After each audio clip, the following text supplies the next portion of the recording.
Are we overthinking it? How do we connect to our audience in a way that feels good and still is effective? My name is Saskia de Feiter, and today I talk to Simon Batchelor. They've written the amazingly helpful Reframing Marketing, a 3-step plan for effective and ethical marketing. This book is on top of my business pile at the moment, and so I just had to invite them to the podcast. Day-to-day life as a creative business owner can be very lonely and overwhelming, leaving no time to actually grow your business. The Pattern Shift podcast gives you business insights and actionable tips to help you rise out of that day-to-day swamp and start to become more visible and move your business forward. Find out how you can be part of helping crafters move away from fast fashion and become a value-based business owner who's on top of things, running a business that's more sustainable for themselves and our planet. In this nearly hour-long episode, I talk to Simon about ethical marketing, communicating to your audience in a way that automatically makes us feel good because it connects back to our own personal values and needs. Simon and myself investigate how we can make the process fun in a way that's all very natural when you focus on making authentic content that feels good to you. Adapting your choices from getting feedback from choosing marketing tools that actually work for you and that you like using. You don't need to be everywhere all at once, you know. Now, before we start the interview, don't forget to sign up for the Pattern Shift updates and the Yavel Business Circle creative business tips and insights. You can do that via the show notes. Go ahead, it only takes a minute and you can do it while you're listening, so no excuses. I cannot wait to see your name pop up on my list and in our community so we can start connecting you to those other business owners. I'd love to see you there. Enjoy!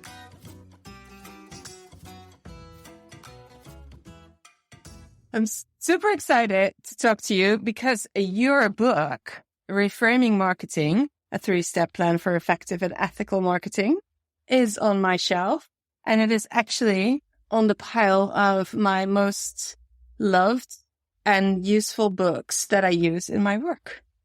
So I'm so happy that you are here to talk to me and to us about ethical marketing.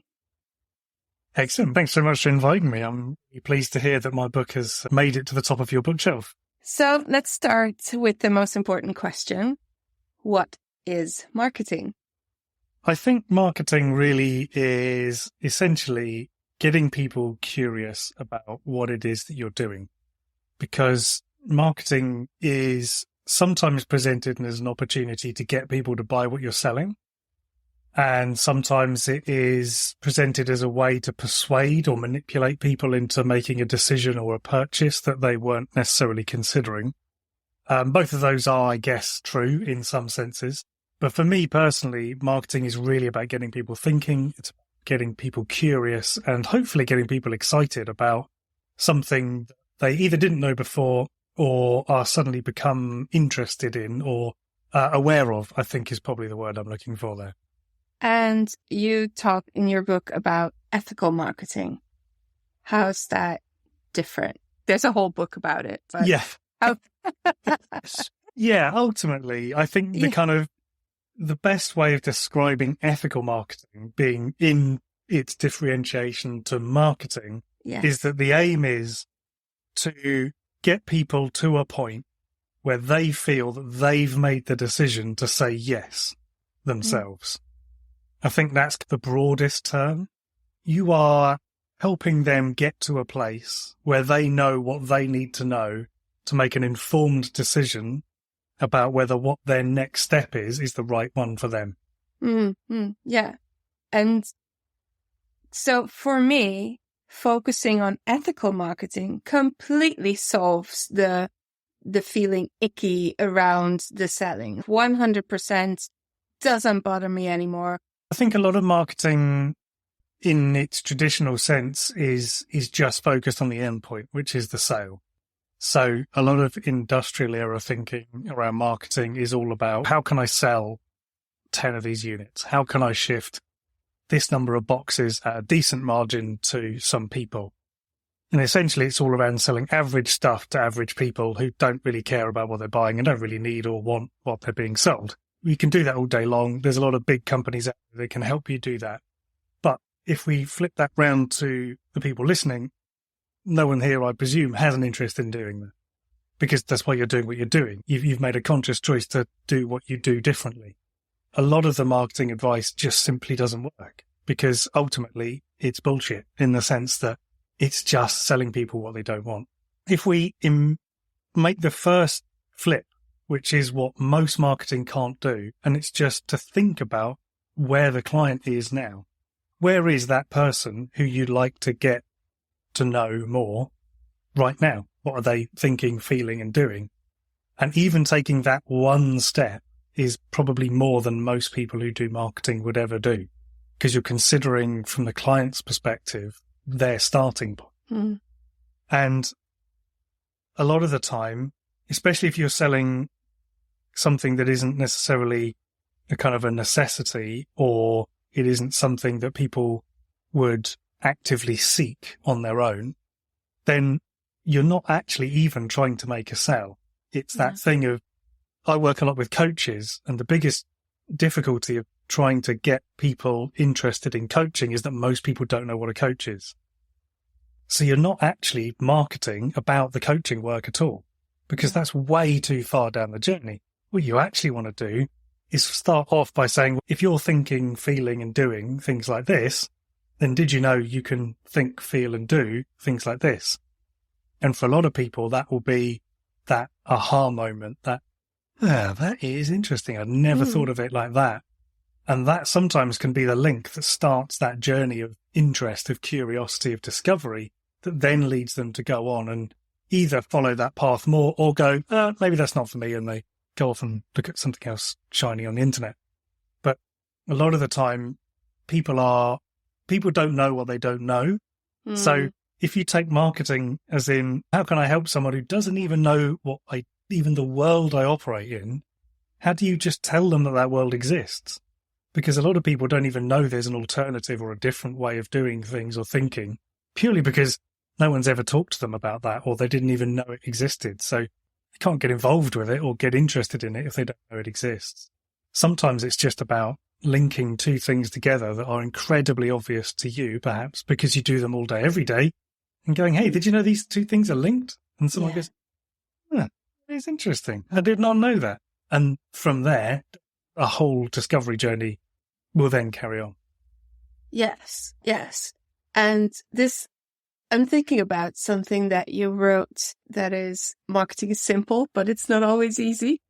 So this reminds me of that, because just stepping out of your daily reality and thinking about what your client thinks, even if you don't have that much experience. Let's say you're a yarn dyer.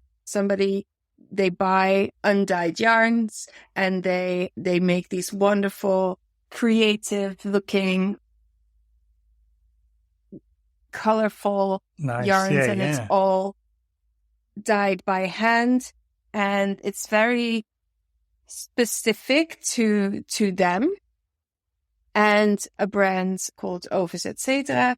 And the owner is very much into the base of the yarn being one of the most sustainable choices that you can make within yarns. But she started to talk about what are the specific traits of sock yarn, giving people the information that for her is so simple, such a duh moment, but you never know who's landing on your website. I just recently posted on LinkedIn, what is marketing, what is branding, what is selling actually?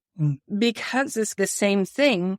I think that the people I work with, the clients I work with, should have an understanding of what that is. But I also know that they do not always have that understanding, and they might be a little bit ashamed of it. They don't want to ask because they didn't have that business education. And how does that connect to your ideal customer? So I think the first point I wanted to make, which was jumping back to branding, and I think branding is very important, but to think about branding in a different way. There is a quote, and I can't remember who it is, but one day I'll find out. And essentially, your brand is what people say about you when you're not in the room. Yeah. And that's all I think your brand is. So it's not necessarily a visual identity. Your logo is one thing, and that's where people sometimes think branding finishes. But it's not really about No. It's basically your vibe. If you were going to describe you to someone else, the way they describe it is your brand. So for me, that's a great place to start with marketing is how do you want people to describe you to other people? And even if you just start talking about that a bit more, that's a great place to start, because the worst case scenario with that kind of marketing is that someone is able to recommend you to more people, which is a great thing to do, right? Yes. But some people get really nervous about it. Like, oh, I don't know if I should talk about that more or less, or even start talking about it because I've been posting for 6 years. Why would I suddenly go, hey, everybody, so my deal is this. This is what I'm doing. This is why I do it. This is my story. Why would I suddenly do that after 6 years? Because you want to help people recommend you. So I think that's a really fun place to start with marketing, is just to take that step back and say, if I show this feed to someone who doesn't know anything about me or anything about my brand, how would they describe it? That's your brand. Yeah. You know, if you just take your Instagram account and show it to someone, not just anybody, but like someone who's got a vague interest, obviously. Yeah. Just show it to the bus driver and ask them. That's not going to be, it's no use. Unless they're knitting. They could be. They could be. We don't know. We don't know. Maybe I'm know. being, exactly. I think then in terms of, another thing to think about is that most people who go to your website already know what you do, and they already have some idea of who you are, particularly in the more niche markets, shall we say. So I wouldn't focus too much on your website about explaining to the complete novice about anything, because those people are not going to end up on your website. If someone types in what is knitting, they're not going to land on your blog about knitting. They're going to end up on Wikipedia. Yeah. So you don't need to explain what that is. It's like, for most people, their website is for people who are already at that I want to know more level. So that's what that is. So I think that sort of, did that go near where you were thinking, I think? Yes, I think I wanted to go to, what if this episode is all they'll ever have on taking a step forward within their marketing? What are some easy things they can do? Yeah. So I guess it's that thing of, if we think about the dyed yarn example, what is someone who is not buying hand-dyed yarn currently doing? Where are they getting their yarn from? Why are they getting their yarn there? And why are they not getting hand-dyed yarn? What are their preconceptions about hand-dyed yarn?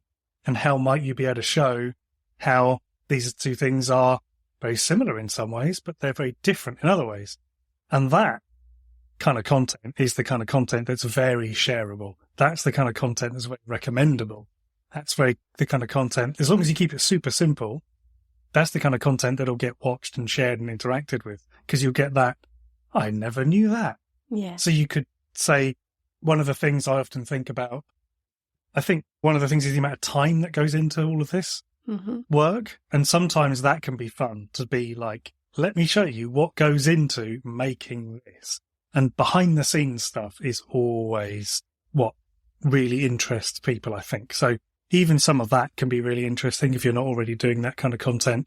It doesn't really matter how messy the living room is. Some behind the content scene stuff is always welcome. People love that. I follow a guy on Instagram who is a hand sign painter. Yes.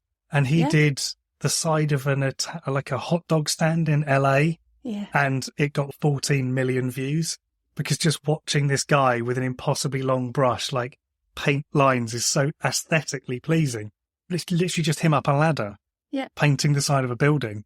And it's like, you wouldn't think that kind of content anyone would watch it. And now he's got millions of followers. Not saying that everyone's going to get millions of followers, but the point being of the uninteresting is sometimes the most interesting. Yeah, and you're talking exactly to the point that I made in an earlier episode, that making content, you don't have to become a podcaster. You don't have to become a YouTuber. And if you do, there's easy and small ways to do it that can be very effective. And I think it goes all back to how are you different than the next business owner? How's your product different? And really finding, especially in this niche, finding a way to show your character and personality. Probably half of the fuck ups or missteps, depending on what kind of language you like, I make in this podcast, a lot of them just going to be in here because I don't mind. I don't mind being messy. That's just who I am. I think people that feel the same way are attracted to that. And perhaps some people that are completely different come and just look at me as if I'm in the zoo, like, she's so weird. This is interesting. But that's the best way that you can keep doing this and keep being consistent, because you're being yourself. We're talking about making content. We're talking about websites. How do you feel about social media? I like social media to a point, and then I think it's just weird. I think, again, it's that thing of the classic marketing of you don't have to be on every channel. I'm a passionate believer in the fact that most social media content is complete nonsense, a waste of everyone's time and the world's resources. It's just not necessary. However, there are audiences of people out there who don't know that they actually are really interested in spinning, crochet, sign painting, who knows, pottery, like shit pottery. Have you ever looked at that on Instagram? That's but hilarious. I'm interested now. It is people trying to learn pottery, and it's just, there's no faces. It's literally just hands getting pots wrong. Oh, you know where my mind went? Shit pottery. It's probably happening somewhere. I was going to say, someone somewhere right now is being like, no one will watch my YouTube videos. And suddenly the views are going up because Saskia's found it. But what I mean is, like, so basically the thing with social media is it is ultimately a big game. That's all it is. It's a fun game of you versus AI. Yeah. And sometimes you win the AI game and sometimes you don't win the AI game. And it can be exhausting, and it will take everything you've got to give it. It's a game that you shouldn't really, I don't think anybody should be taking too seriously, because there are a limited number of people in the world who can be bothered to become an influencer. And let's face it, most of them are already those people. For everyone else, it can be quite a fun way of demonstrating, sharing, explaining, inspiring people. And I think that's really good. But ultimately, the numbers that are connected to social media are bullshit, to be honest. Yeah. It's like people say, oh, I don't have enough followers. It's like, just, if you want more followers, you can buy followers. Followers aren't cheap. They're about $30 for about 1 million followers. It's not much. Doesn't mean anybody's going to watch your video. No, and it's not doesn't mean that they're going to buy from you if they're there. Absolutely. That's the thing. Absolutely. Ideally, most people would be overwhelmed if 100 people said yes. Yes. That's most people's worst nightmare, is if 100 people all ordered on the same day. Most businesses would like, oh my, what has happened? Yeah, right? So, realistically, if you've got 100 followers and 10 of them place an order, in fact, even if 12 of them place an order, one a month for the rest of the year, is that enough? Is that what you need? And if you go, I'd like a couple more than that, great. Okay, you've got some place to go. Think the other way around. Yeah. How many actual orders do you need? And how does it compare to the amount of followers that are missing your messages, making you feel like a broken record because you know that they're not seeing what you're posting? And but also, when I talk about social media, like, I have made decisions for me personally, but I talk and guide and teach people a little bit broader. What I choose is not necessarily what somebody else would choose, but what I say is at least be conscious about what you are doing and why you are doing it and how much time you're spending. And I think that's one of the easiest arguments to make, is like, how much time do you spend on social media and how much actual business are you getting from it? Because in the end, we're businesses and we're not hobbyists, not anymore. or we do that in our free time, but we also want to earn some money with this. Otherwise, we would just be sitting and knitting. So yeah, the thing though, and this is what I'm curious about. So just to give you some background information, I have on my shelf 3 books, this thick, this wide, and they're my Instagram accounts printed out before I close them. And I had at the top, I think 7,000 followers. And then it took a while. It was a whole process. I'm still working on putting that process into words so that people might use it if they want to. But turns out it's pretty hard to find people to have your voice being heard through all the other voices. And so I thought I'm just going to literally have my voice out there and start a podcast. But then still, people are focused on the Instagram. That's actually where my people are, and I'm not there. What would you say if I'm just completely blank? If I go back on Instagram, I have to start from scratch. What would you say? What would I do?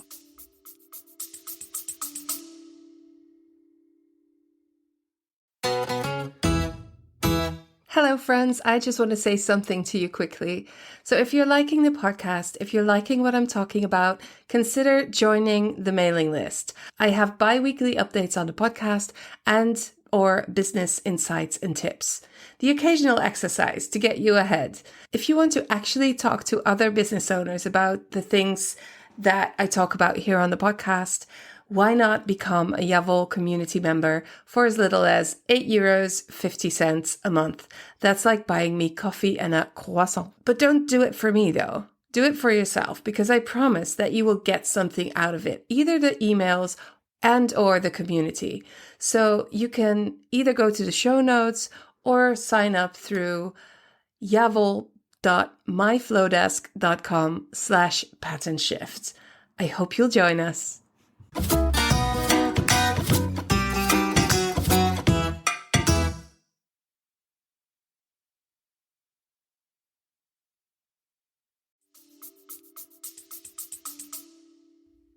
So I think with Instagram, the thing is because ultimately Instagram is owned by Meta, which used to be Facebook, obviously. Yeah. Instagram is increasingly becoming pay to play. Once it's sniffed out and worked out that you're a business, it will work out that you've probably got your business credit card. And once it's worked that out, it will start to suggest a boost. Try and boost this post, do this, do this. And once you hit that boost button, your organic reach, i.e. the reach you get for free, is gone because it knows that you will then pay. To my mind, you have to be serious about making that work. And it has to be part of the strategy because, rightly or wrongly, whatever Instagram or TikTok, those platforms do, they do have a good discoverability. When you start, you will get a boost because they need you to get hooked on those numbers. Yep. But as you say, it is that investment versus return. So if you're spending an hour a day making a reel, doing a this, doing a that, that's cool.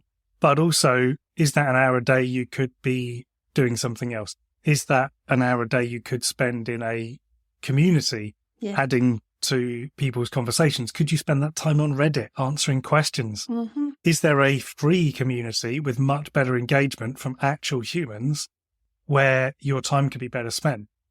Reddit, for all its flaws, does have one of the most passionate communities, engaged communities on the internet.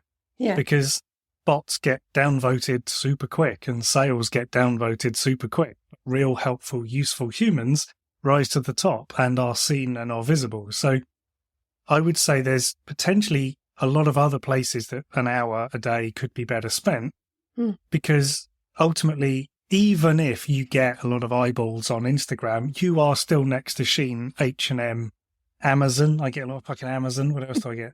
You're going to get lots of other businesses that you might not want to be next to. And not just in the feed. As you're scrolling, those ads will appear because people who like, clothing as the broad term, the AI is you respond to this combination of pixels So I'm going to show you this other combination of pixels that other people like that responded to. You're going to get that blend of different brands. So I guess that's a very long-winded way of saying, I think your people might be on Instagram, perhaps, but I think they're probably also in other places. It's just that it's about finding out where they are and whether you want to hang out there too. Yes. So, for example, I sell to other business owners in my agency quite a lot, and quite a lot of those people play golf, but I can't stand golf. So I could probably join a golf club and pretend to give a shit about golf and go on a 6-mile walk and lug some fucking clubs around and all this shit. Play the silly game, but it's gonna drain me. How about the bar though? The bar at the golf club. Yeah, I could hang around in the bar at the golf club, but it's like, do you want to be that? That's the same thing to me. It's like, if being on Instagram is just going to drain you, it doesn't matter if it's full of the kind of people you think you want. Exactly. Is it worth pretending to like golf? Yes. I love this. Coincidentally, I just started watching the documentary on golf on Netflix because my parents, okay, here's a little bit of information behind the scenes of my life. When I was young, my parents made me do golf and I hated it because I was the black sheep, Pearl Jam loving, not that kind of person. And I went and I didn't complain that much because there was a very cute guy that was also on the driving range. So that was my reason for doing it for a while. But I just don't know. No golf. Anyways, everybody that plays golf, we still love you. We love you. We know there's more to you than just that silly game. That's a nice segue into a newsletter and subscribing and all of that. So we talked about making content, the website, social media, and now we're landing on a mailing list. I think a mailing list is the best thing since sliced bread. That's my opinion. I still struggle not to use the words newsletter and talk about emails, because they don't have to be newsletters. It's just one way of communicating to your audience, to your customer, what you are all about. And I just love them. And I think everybody should have one. And I did a little bit of research. I went to a yarn festival and I brought with me some business cards, and I just went online and looked at all their websites and took notes. And lots of them do not have newsletters, and some of them are quite professional, but they just lean into the Instagram and with every single thing. So please, Simon, tell us about the newsletter and why everybody should have one. So for my money, email is this funny thing, right? It's like your mobile number in that it's probably the second bit of information that people least like giving. So mobile number is the first, I would say. Email address is the second, and then all the social media. But like the reason for that is because it's direct attention. So most people, I would say, don't have filters on their inbox. It's just a long stream of emails that come in. Obviously, if you're using Gmail, you may have the tabs thing. It tries to self-sort. But ultimately, the thing with email is it's generally direct access to someone's attention for a minute, a couple of minutes, whatever it might be. And that is not available on social media. If you post, you can't really say with any certainty that anybody is going to consistently see that, unless they're really a fan, in which case they probably will, but that's a different story. To me, the other thing about email is it's someone signaling that they want to know more, because they have to opt in. Not only is it direct access to their attention, it's permission as well, someone saying, please interrupt my day with your wonderful news or your interesting email. And the best thing is that they can also signal to you that they're done with that for now by unsubscribing. And that's cool too. Yes. People often think that unsubscribes are bad, but actually unsubscribes are really good for two reasons. One, it makes your open rate a bit more accurate because you're not just sending it to a list of people who don't open it. And B, it saves you a bit of money because they charge you per active person generally these days. So actually people unsubscribing you don't want to hear from you is a good thing. So I guess really mailing lists are very, very good in the sense that you own them, as in you own the list. Even if you're putting the list on something like MailChimp or Flowdesk. Yes, Flowdesk. There's too many to even mention. Yeah. You know what I mean? You can export that list out. It is your list of people. They are your friends, as it were, and you own that list. Whereas your followers on Instagram, on TikTok, you don't own those followers. They are TikTok's people, and you are basically renting access to them. It's like a good asset to have.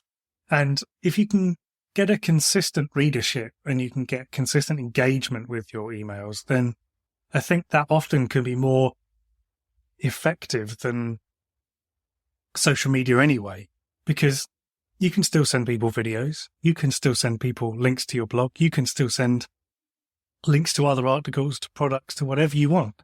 Same as social media. You can basically, whatever content you're thinking of making for social, you can send in an email. It's the same thing, really. Yeah. Obviously, the frequency and the length of the email is something to play with, but it doesn't have to be a monthly epic 5,000 word tome that you bombard or, people with. It can just be, here's a little thing once a week. Yeah. I think I like to think of an email list, a party list, where those are the people that you invite to your party. And if they choose to RSVP, they open and they read it and they come and they dress up for it because they're your people. They like what you do. And if they do not RSVP for a couple of times and and you keep inviting them to your party and they feel like, I don't really want to go to this party, and they feel guilty about it. And they're like, no, I'm just going to not be friends with them anymore. And that will solve that. I don't know how far I can take this metaphor, but it's pretty good. I like it. It's pretty good. And when you invite people to your party on social media, everybody knows that's going to be messy because all the people are going to come to, and they're not going to come to party. They're going to come to mess up the place. So, yes, that's how I like to make the difference between the two. I think that last part needs a little bit of work. It's a good start, though. I like it. It's a good start. Yeah. I think the thing with email is there are limitations in email. And I think another thing you can do is to do like broadcast groups can be quite good. That sometimes works for people. Sometimes people just really don't like doing email at all. And that's fair enough. And some people just don't have it on their phone. They're just very anti-email, which is fair enough. Yeah. You can use something like Signal or Telegram or even WhatsApp now to do broadcast groups. And people can be quite keen on those because it's anonymized. So as the sender, you can't see the details of the person that you're sending to. So from a privacy point of view, it's quite cool. And that's quite good because you can send little videos, you can send links, it's like having your own private social media network. And that can be quite a nice little community. Yeah. If you want to turn it into a community, though, you would need to turn it into a chat, which is a bit more open. But the broadcast group is a nice sort of way of doing a kind of, here's what I'm up to today, or here's a thing. But yeah, it might be worth considering as an alternative to email. Yeah, cool. Yeah. That's actually the reason that I started my community to just have a way of sending videos, messages, everything you can do on social media, but just in this safe environment of people that will be kind and open and inspiring. Let me step back a little bit. So we've talked about some different ways that we can start to do some good marketing in easy ways and try to talk about how it doesn't have to be a huge, big marketing plan.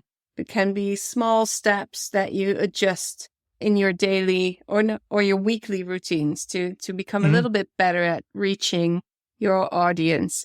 What would you say makes an excellent marketer? Oh, an excellent ethical marketer. I would say someone who gets people thinking. So someone who can get someone to think God, I'd not thought of it like that before. Or, I did not know that. I think that is someone who can consistently deliver moments like that for people. That's where you become a real expert marketer, I think, because you essentially open that journey for people to then go on. And I think that then is very clearly signposting who this is for and who this isn't for.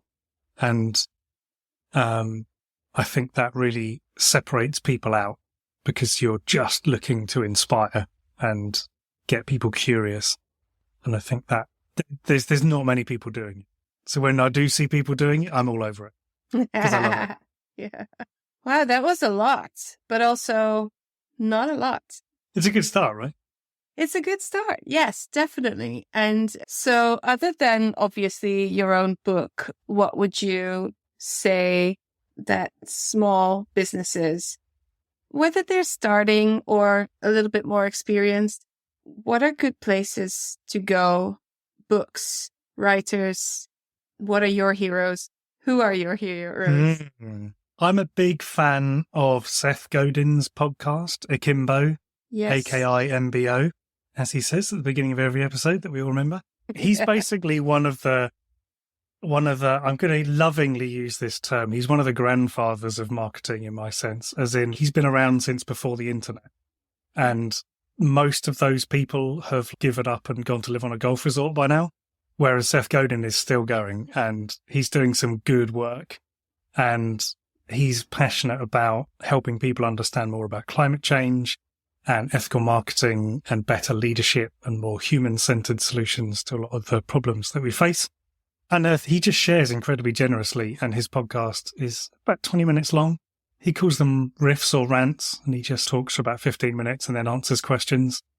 And it consistently inspires me to think differently about all sorts of things, not just marketing, just about the world of business, the world of which we live, I would say. Just life. Yeah. Yeah. Yeah. It's a really gentle weekly podcast. It's good fun. He doesn't take it too seriously. You can hear his dog walking around in the background. It's not like some highly polished. He's got a good voice too.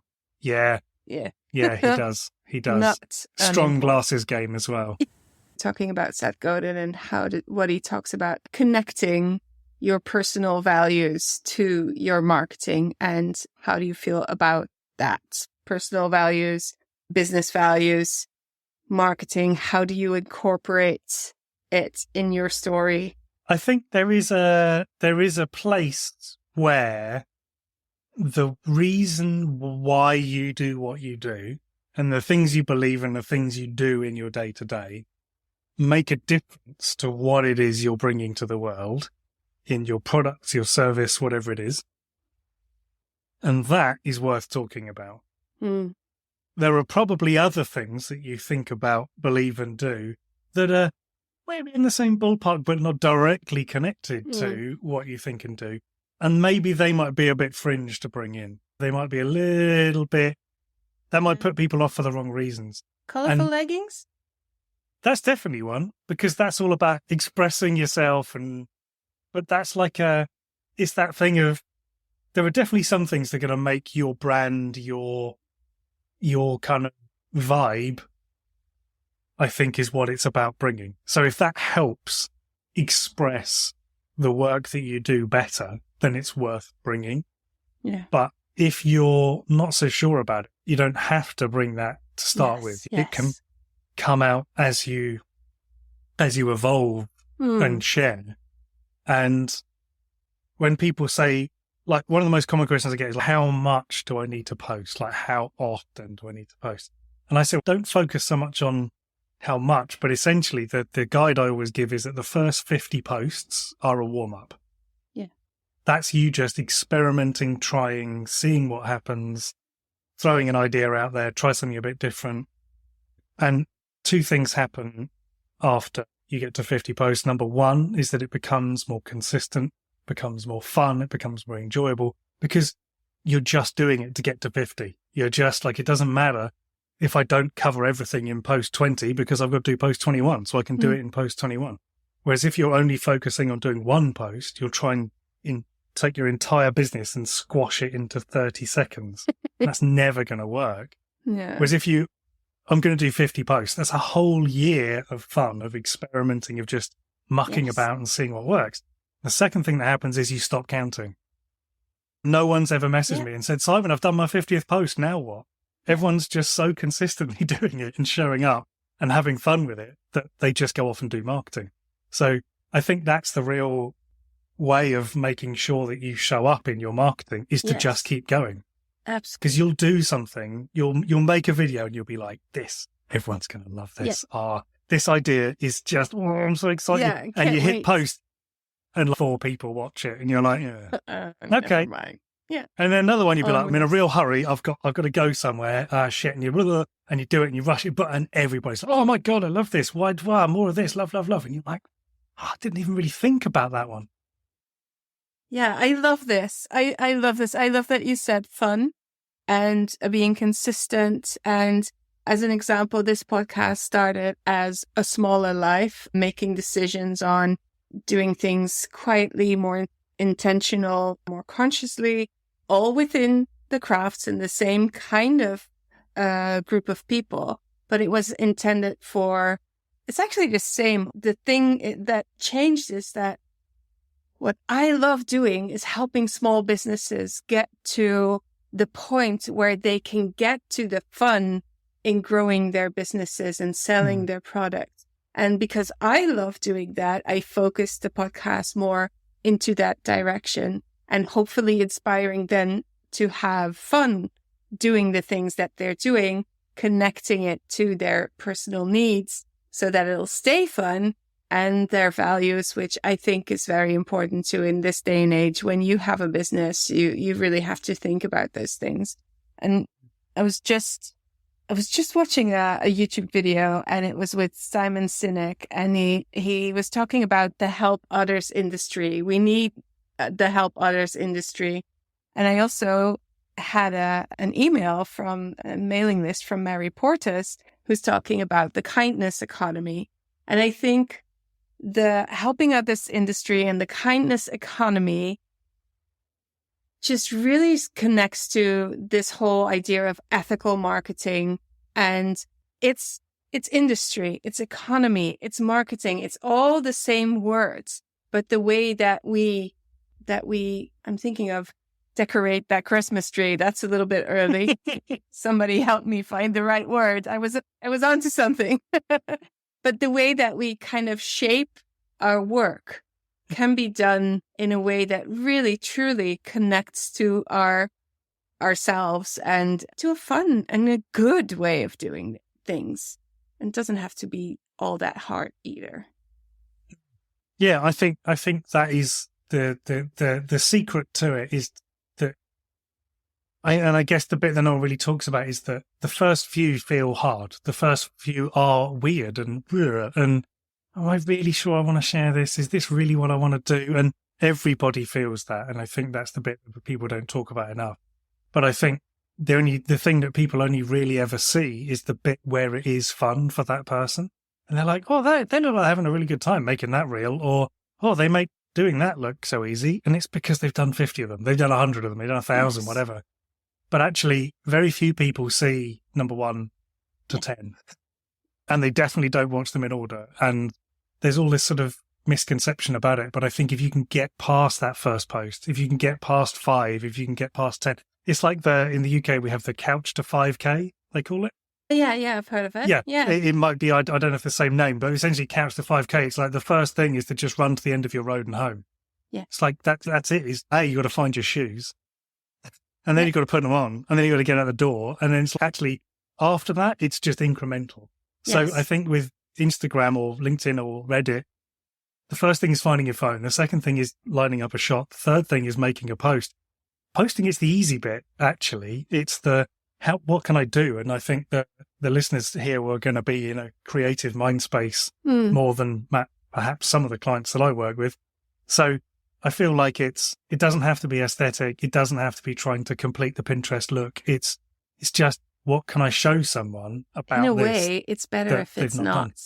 Yeah, because then you're not like everyone else. Yeah. So I think it becomes fun, but it becomes fun once you find it fun.